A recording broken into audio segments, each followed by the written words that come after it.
1960, an armed conflict between Afghanistan and Pakistan took place. The then Afghan Prime Minister Dawood Khan sent Royal Afghan Army troops across the porous border into Pakistan's Bajaur.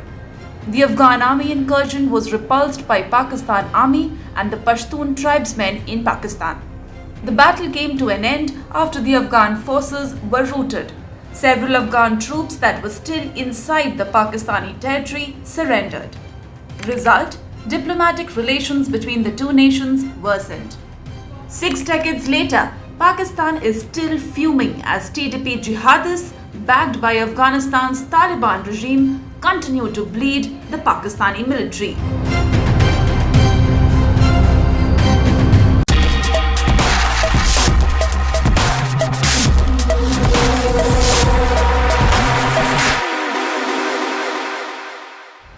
In order to understand the conflict between these two radicalized Islamic nations, we need to understand where it all began.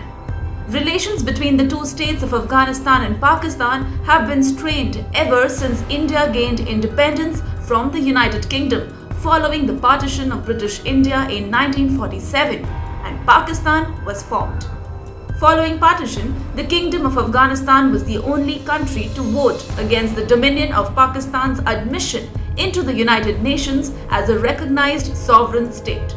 After the formation of Pakistan, Afghanistan agents operated in northwestern Pakistan, distributing large amounts of money and ammunition in an effort to sway loyalties from local Pakistanis to Afghanistan. Moreover, Afghanistan did not recognize the Durand Line, which is the Pakistan-Afghanistan border.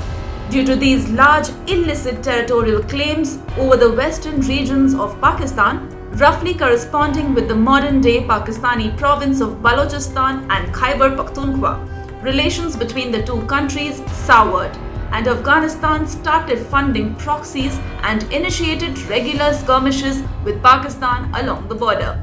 By 1948, Afghanistan was providing armaments and funding to proxies inside Pakistan.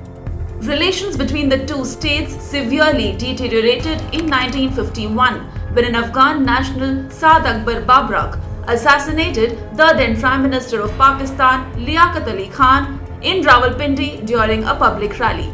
On 30th March 1955, Afghan demonstrators attacked and torched the Pakistani embassy in Kabul and consulates in Kandahar and Jalalabad, following which diplomatic relations were severed by Pakistan.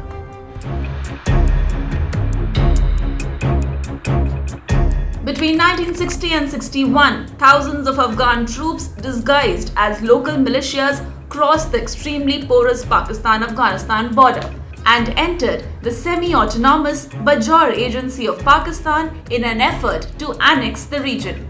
During this time, Afghanistan also deployed thousands of troops with tanks and artillery along Afghanistan-Pakistan border and frequently attacked Pakistani tribesmen and military forces from mountainous posts. Local tribesmen inflicted heavy casualties on Afghan troops, ultimately pushing them back to the international border. The Pakistan Air Force subsequently crossed the border and bombed numerous Afghan military posts and encampments inside Afghanistan.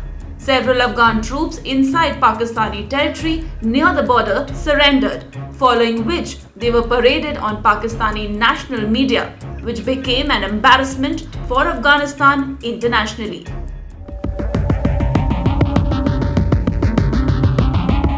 That brings us to 2023.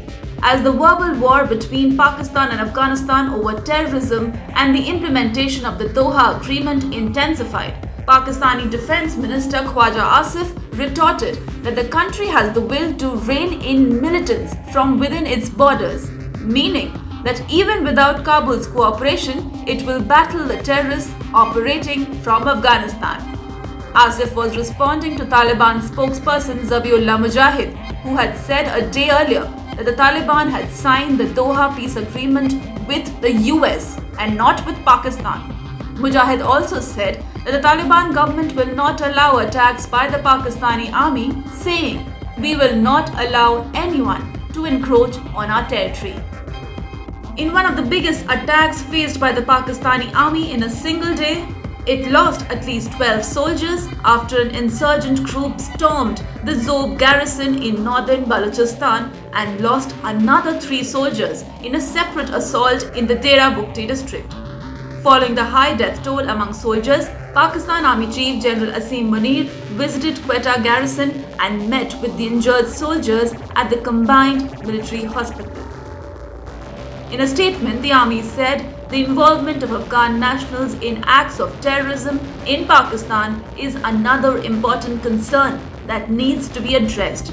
Such attacks are intolerable and would elicit an effective response from the security forces of Pakistan. The question remains, with the constant offensive between the neighboring Islamic nations, is another Bajaur war in the making?